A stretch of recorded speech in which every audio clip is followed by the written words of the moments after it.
Welcome back.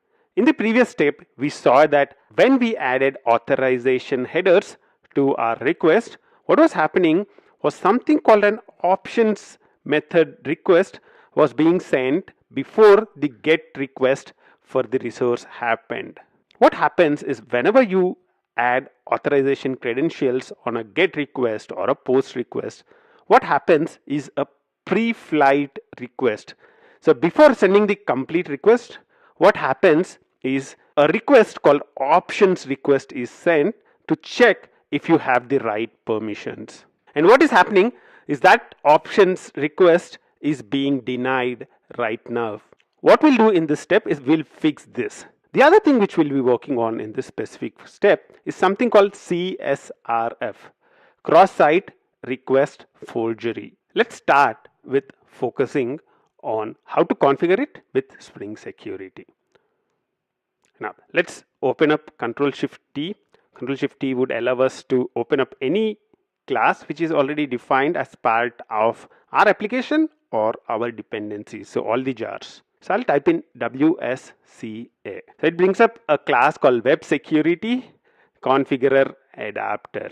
The thing is, Web Security Configurer Adapter is the class which contains the default security configuration for Spring Security. There are a wide variety of methods which are present in here, which help us configure all the security that the Spring Security is providing by default. The specific method which we are interested in is configure HTTP security. So when you type in configure, this is the method which is present in here. You can see that you can override this method to configure specific HTTP security. You can see the default implementation of this specific method as well. So what I'll do is I'll start with copying the default implementation of this method, and let's override this to solve our problems with options as well as to disable something called CSRF. What I'll do is I'll create a new class, Control N, new class, and I'll create it in the package .basic auth. So I said .basic.auth, that's the package in which I'm creating it, and I'll call this Spring Security Configuration Basic Auth, and let's say finish. What we would want to do is we would want to extend WSCA, Web Security Configurer Adapter, control space, and I'll paste the method which we copied from earlier. Let's maximize this so that we can see the entire screen. Let's remove this line of code. This configuration contains Spring configuration, right? So I'll say at configuration, and let's enable Spring Security. Enable Web Security. This is defined in Spring Security to enable Spring Security configuration. So this is to enable Spring configuration. So this file contains Spring configuration. That's what we are telling by adding at configuration, and at web security configuration enables web security is to tell that this configuration file has Spring Security configuration.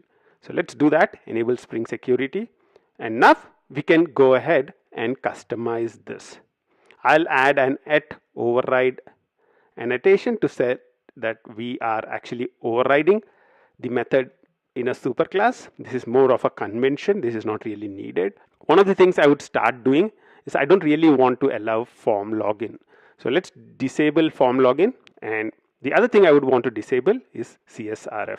CSRF would force our post and put requests. They would need to start having something called a CSRF token. At a later point in time, we'll be using JWT, JSON Web Token. So the option we choose to prevent cross-site forgery requests is to use JWT tokens. We'll not use the CSRF token, so I'll disable it. The other thing I would want to do is I would want to allow the pre-flight requests. I would want to allow pre-flight requests to all the URLs. The pre-flight request, as we saw earlier, is an options request.